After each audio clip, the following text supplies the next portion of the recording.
चेन्नई नगर के सभी सम्माननीय नागरिक बंधुओं, माताओं, बहनों, मैं बहुत आभारी हूं आप सभी का और विशेष रूप से श्री शोभाकांत जी का, प्रदीप भाई का, निरंजन भाई का, मेघानी भाई, इन सब का बहुत आभारी हूं कि इन सब की प्रेरणा से मुझे आपके बीच में एक ऐसे विषय पर बात करने का मौका मिला जिन विषयों पर मैं पहले बात नहीं करता था।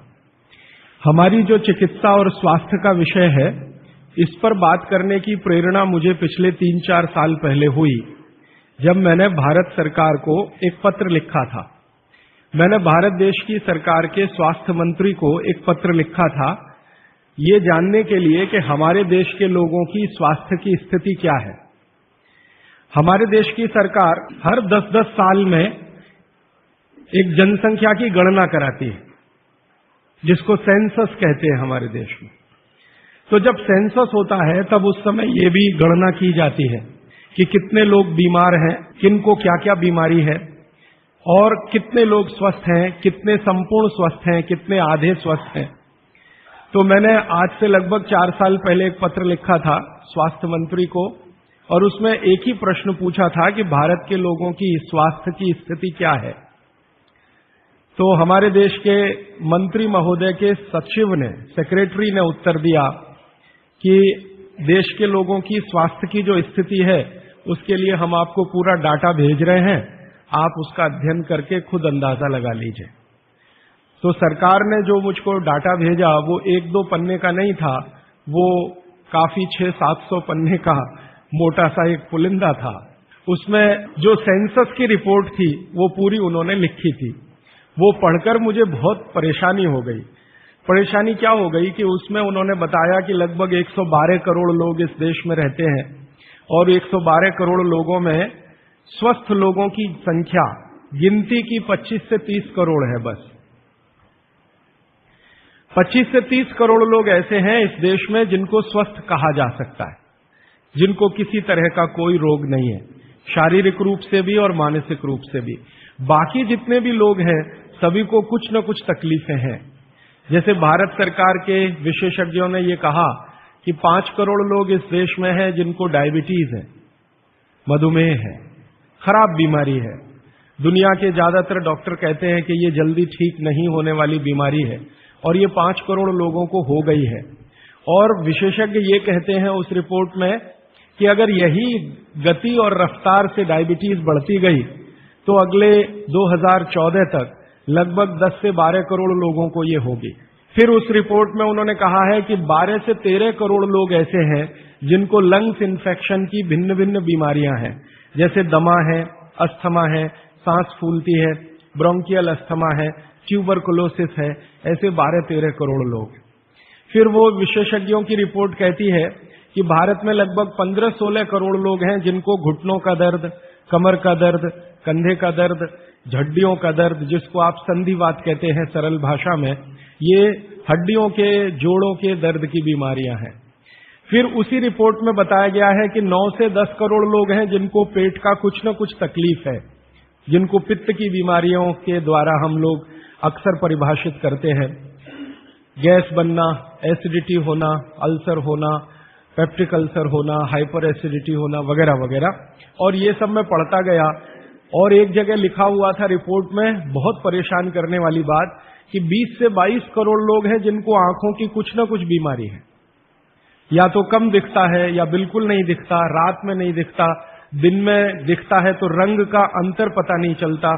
हम लोग अंग्रेजी में उनको नाइट ब्लाइंडनेस या कलर ब्लाइंडनेस या ग्लूकोमा जैसी बीमारियों से परिभाषित करते हैं। और ये पढ़ते पढ़ते मैं परेशान होता गया। अंत में रिपोर्ट के आखिरी हिस्से में सरकार की तरफ से ये बताया गया था कि ये सब बीमारियां तो हैं और सरकार इनके लिए क्या क्या प्रयास कर रही है। हर साल केंद्र सरकार का बजट है इन बीमारियों को ठीक करने के लिए, वो करीब 96,000 करोड़ रुपए का है, परोक्ष और प्रत्यक्ष दोनों मिलाकर, डायरेक्ट और इनडायरेक्ट। फिर राज्य सरकारों के अलग अलग बजट हैं। उन्होंने बताया कि जैसे तमिलनाडु की राज्य सरकार का बजट 35,000 करोड़ का है, आंध्र प्रदेश की सरकार का बजट 28,000 करोड़ का है। ऐसे अलग अलग राज्यों की सरकारों का बजट है। केंद्र सरकार का बजट और राज्य सरकार का बजट दोनों मिलाकर औसत मैंने निकाला तो लगभग 1-1.25 लाख करोड़ रुपए का खर्चा है सरकार की तरफ से। फिर ये पूरी रिपोर्ट पढ़ने के बाद और एक हिस्सा है रिपोर्ट का कि भारत की सरकार कहती है कि विभिन्न बीमारियों का इलाज करने के लिए इस देश में जो डॉक्टरों की संख्या है, जो रजिस्टर्ड है, वो 23 लाख है। MBBS, MD, MS, BAMS माने आयुर्वेद के और प्लस BHMS होम्योपैथी के, तीनों विधाओं के, होम्योपैथी, आयुर्वेद और एलोपैथी तीनों मिलाकर सरकार कहती है कि 23 लाख डॉक्टर हैं जो रजिस्टर्ड हैं। अब 23 लाख डॉक्टर और लगभग 70 से 75 करोड़ मरीज या बल्कि 80 करोड़ मरीज, तो मैंने हिसाब निकाला कि एक डॉक्टर कितने लोगों का इलाज कर सकता है। अगर ईमानदारी से कोई डॉक्टर सवेरे से शाम तक, सवेरे 7 बजे से शाम 7 बजे तक क्लिनिक में काम करे तो ज्यादा से ज्यादा 50 लोगों को वो देख सकता है। अब 23 लाख डॉक्टर हैं और 50 का उसमें गुणा कर दो तो बीमारों की संख्या और जिनका इलाज हो पा रहा है उनकी संख्या में जमीन आसमान का अंतर है। फिर मैंने एक दूसरा पत्र लिखा और मैंने स्वास्थ्य मंत्री को यह कहा कि ये डॉक्टरों की संख्या तो पर्याप्त नहीं है बीमारों का इलाज करने के लिए। क्या सरकार की ऐसी कोई योजना है कि डॉक्टरों की संख्या बढ़ाई जाए? तो मंत्री के यहां से पत्र आ गया कि भारत की सरकार और राज्य की सरकारों ने अब तक जितने डॉक्टर्स बनाए हैं, इनको बनाने में करीब 10 लाख करोड़ से ज्यादा का खर्च हो चुका है। अगर ये संख्या हम दुगनी करें तो 20 लाख करोड़ रुपए हमें चाहिए। सरकार के पास इतना धन उपलब्ध नहीं है, इसलिए ये व्यवस्था कैसे आगे बढ़ेगी मालूम नहीं। फिर मैंने भारत सरकार को याद दिलाया कि भारत सरकार ने एक अंतर्राष्ट्रीय समझौता किया हुआ है जिसमें कई देश शामिल हैं और वो समझौते का टाइटल है 2014 तक सभी स्वस्थ। भारत में सन 2014 तक सभी को स्वस्थ हो जाना है, ये सरकार का समझौता है। तो 2014 तक कैसे होने वाला है?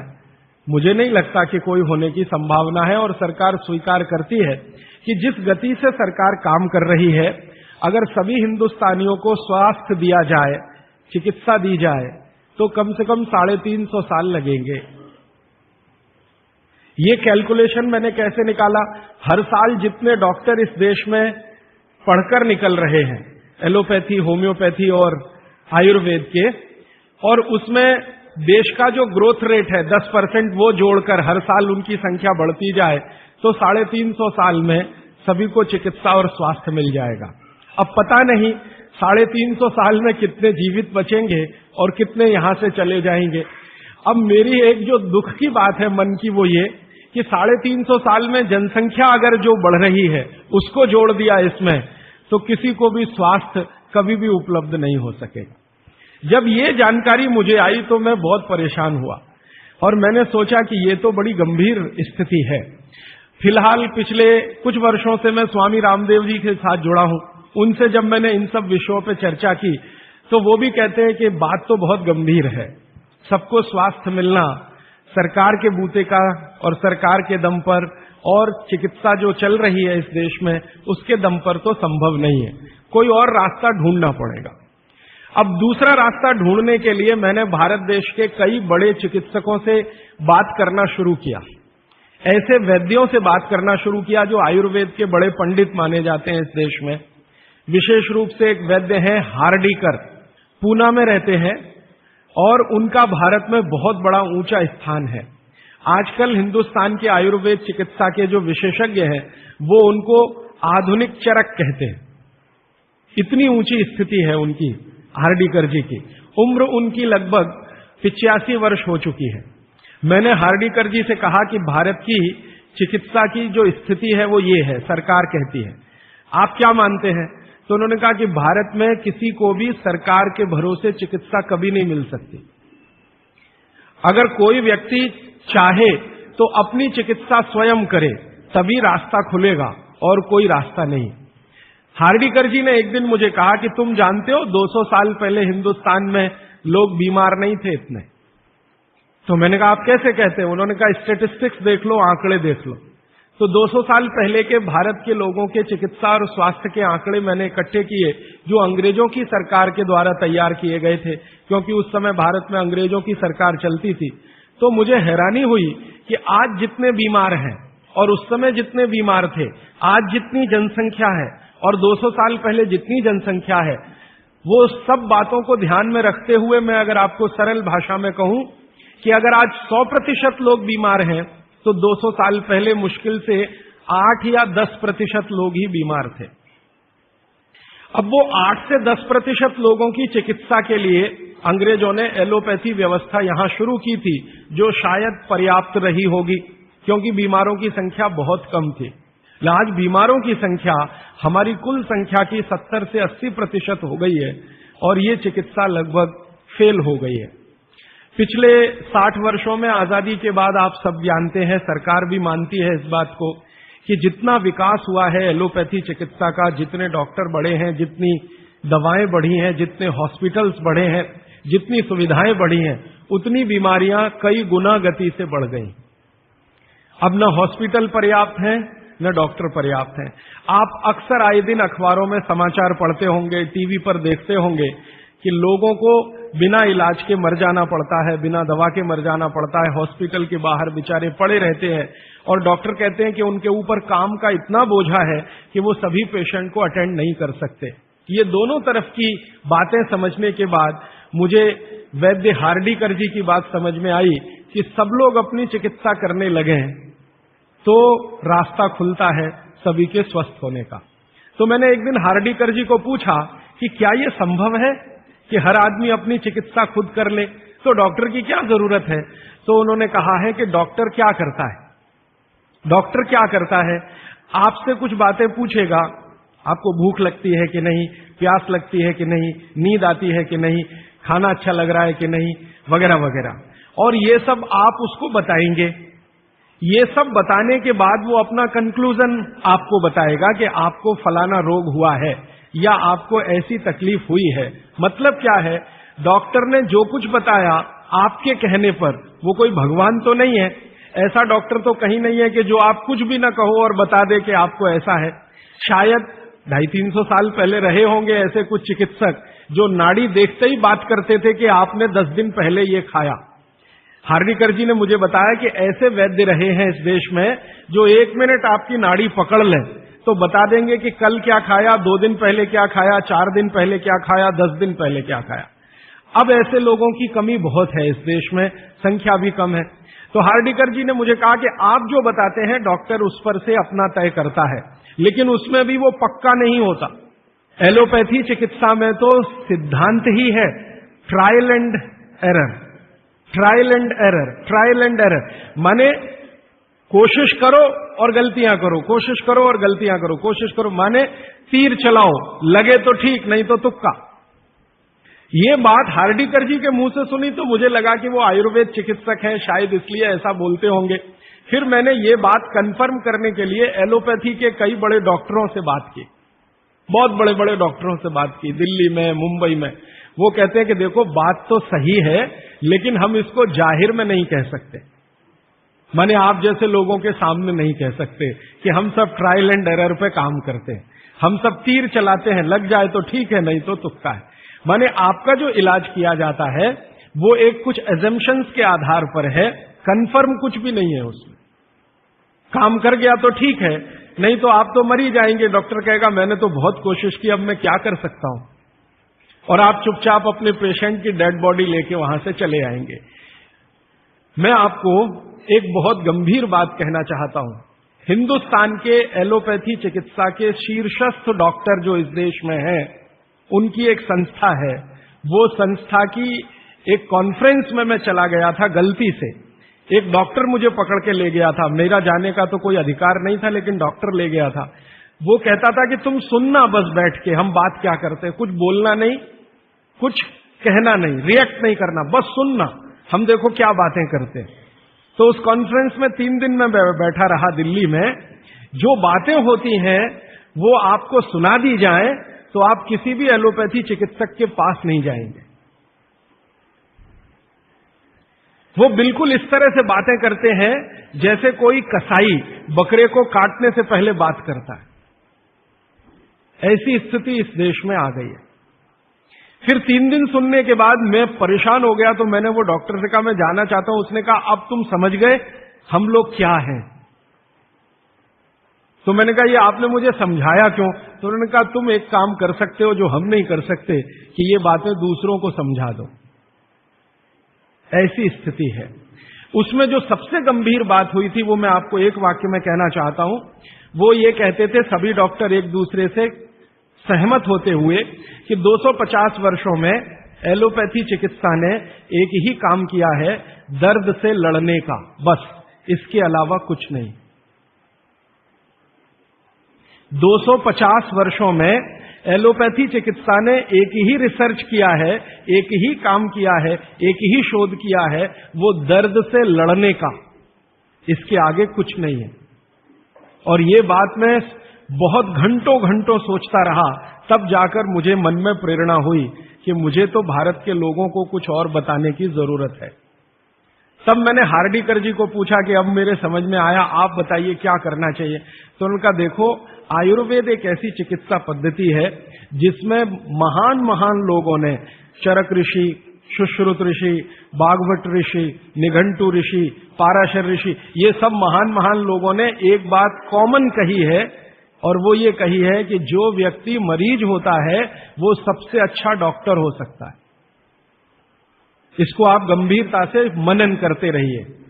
ये बात चरक ने भी कही है, सुश्रुत ने भी कही है, बागभट्ट ने कही है, निघंटु ने कही है, पाराशर ने कही है, कि जो रोगी होता है वो सबसे अच्छा डॉक्टर हो सकता है, क्योंकि उसको अपने दुख और तकलीफ का जितनी गहराई से महसूस हो सकता है वो किसी भी डॉक्टर को नहीं होता। जो अपने दुख तकलीफ को गहराई से महसूस कर सकता है वो चिकित्सा भी कर सकता है, बस उसको कुछ ज्ञान की जरूरत है।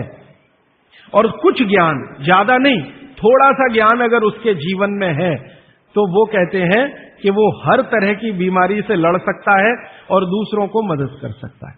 उनके इस वाक्य से मुझे बहुत प्रेरणा हुई कि जो रोगी है वो सबसे अच्छा चिकित्सक हो सकता है। और आयुर्वेद के जितने बड़े पंडित हैं वो भी मानते हैं इस बात को। वो ये कहते हैं कि आयुर्वेद का 85% हिस्सा, ये बात मैं आप सबको बहुत विनम्रता पूर्वक लेकिन गंभीरता से कह रहा हूं, इसको आप कभी भूलिएगा मत। आपके जीवन के स्वास्थ्य और चिकित्सा का 85% हिस्सा इतना सरल और आसान है कि आप स्वयं उसे कर सकते हैं। मात्र 15% हिस्सा ऐसा है जिसमें आपको किसी विशेषज्ञ की मदद की जरूरत पड़ सकती है। मात्र 15%। अगर परसेंटेज में बात किया जाए तो आप जानते हैं 33% पर आदमी पास हो जाता है, और उसके ऊपर सेकंड डिवीजन, थर्ड डिवीजन, और 60 पे तो फर्स्ट डिवीजन होती है, 75% पे तो डिस्टिंक्शन आ जाती है। मैं 85% की बात कर रहा हूं। 85%, 85% चिकित्सा और स्वास्थ्य का हिस्सा ऐसा है जो आप स्वयं अपने जीवन में कर सकते हैं बिना किसी विशेषज्ञ की मदद के। बस 15% हिस्सा है जिसमें किसी विशेषज्ञ की जरूरत है। और आपको मैं एक आगे की बात कहता हूं कि ये जो 15% हिस्सा है आपकी जिंदगी का जिसमें आपको विशेषज्ञ की जरूरत पड़ती है, ये हिस्से में सबसे कम बीमारियां हैं। सबसे कम बीमारियां, माने जहां आपको विशेषज्ञ की आवश्यकता पड़े आपके जीवन में, वो बीमारियों की संख्या सबसे कम है। और जहां विशेषज्ञ की जरूरत नहीं है आपको अपने जीवन में, वो बीमारियां सबसे ज्यादा है। इसका माने कि हम 85% तो डॉक्टर हो ही सकते हैं। कंक्लूजन इस बात का ये है। अब आप अगर 85% से और बेहतर डॉक्टर होना चाहते हैं तो बागवट ऋषि कहते हैं कि अपने शरीर को थोड़ा जान लीजिए, बस। और वो दूसरी महत्व की बात कहते हैं कि अपने भोजन को पहचान लीजिए। शरीर को जान लीजिए, भोजन को पहचान लीजिए, तो वो कहते हैं आप 100% डॉक्टर हो सकते हैं। शरीर को जान लीजिए मतलब थोड़ा फिजियोलॉजी, थोड़ा एनाटॉमी, आज की भाषा में मैं कहूं थोड़ा शरीर विज्ञान आपको मालूम हो। और ये बहुत आसान है आजकल, कोई मुश्किल काम नहीं है।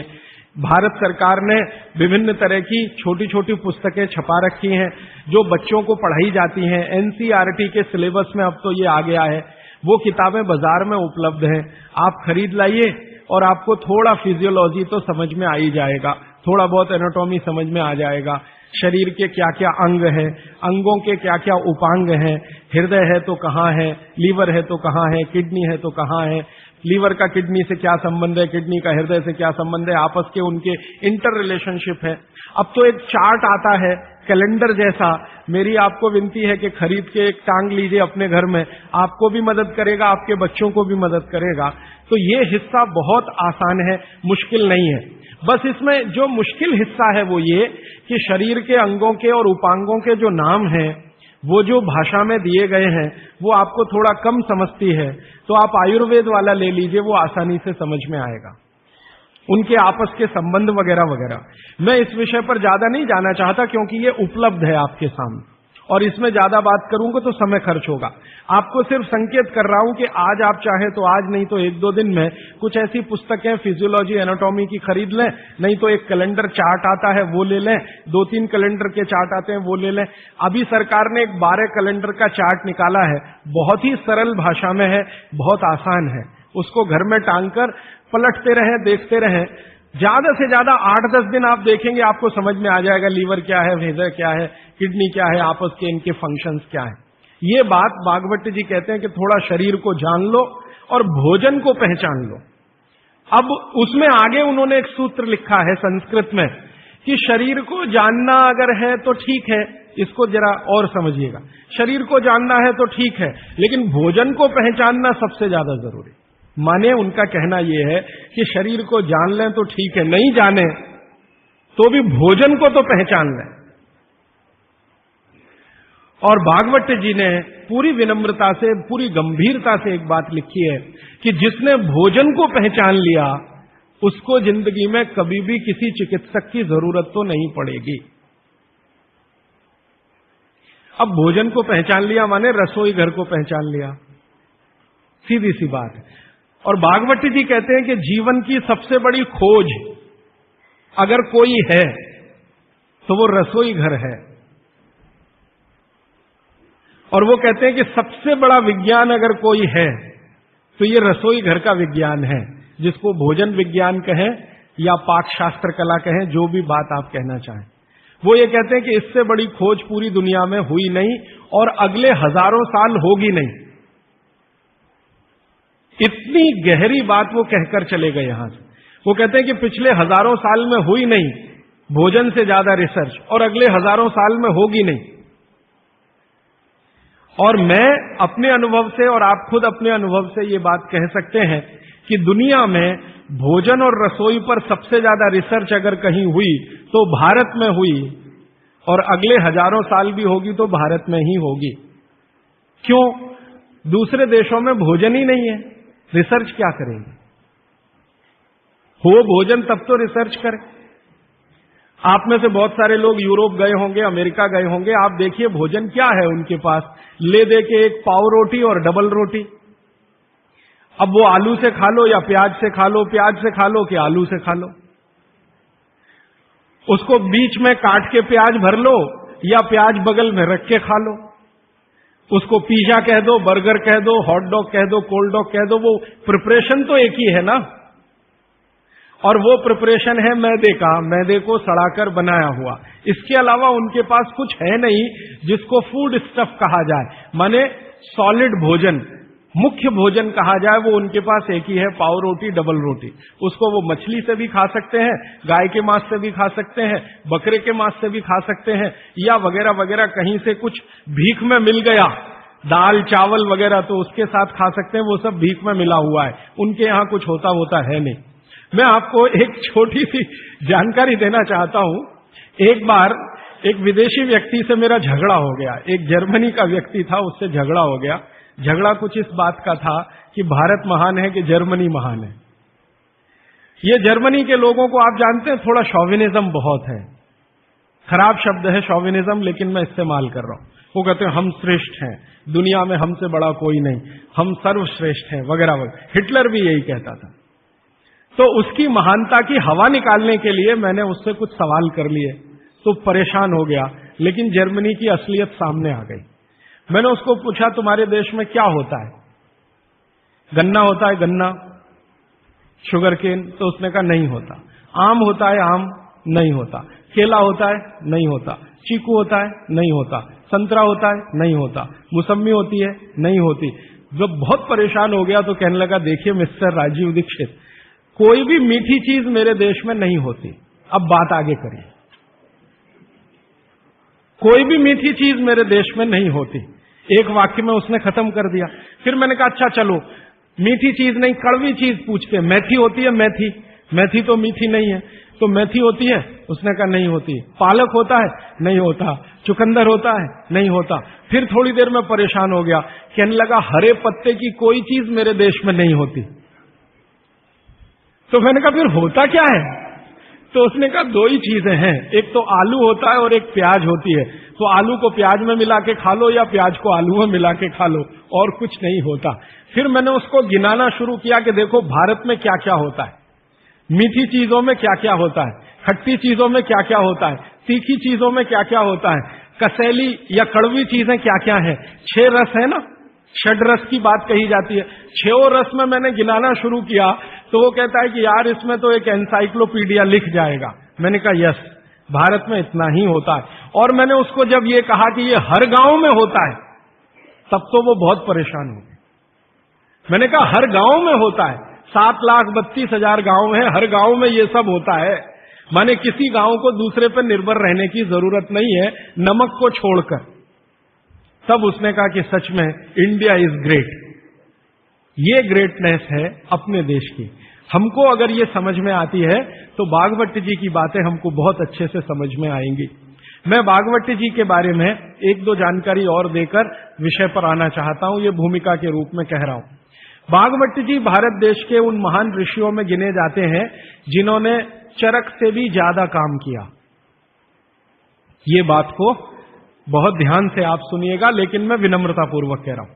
अब तक हमने बार बार चरक का नाम सुना है, चरक चरक चरक। भागवत जी चरक के शिष्य थे और चरक ने जितने साल काम किया उससे 1.5 गुना ज्यादा काम भागवत जी का है। चरक जी के जाने के बाद चरक ने जो सूत्र लिखे हैं, जो उनकी खोज है, रिसर्च है, चरक संहिता जो पूरा का पूरा शास्त्र है, उसके एक एक सूत्र को प्रमाणित करने का काम भागवत जी ने किया। प्रमाणित करने का मतलब ऑब्जर्वेशन करना, फिर जैसा रिजल्ट है वैसा ही प्राप्त करना। जैसे चरक ऋषि ने कहा ये खाने से ये होता है, मान लो उन्होंने एक स्टेटमेंट कर दिया कि ये वस्तु खाने से ये होता है।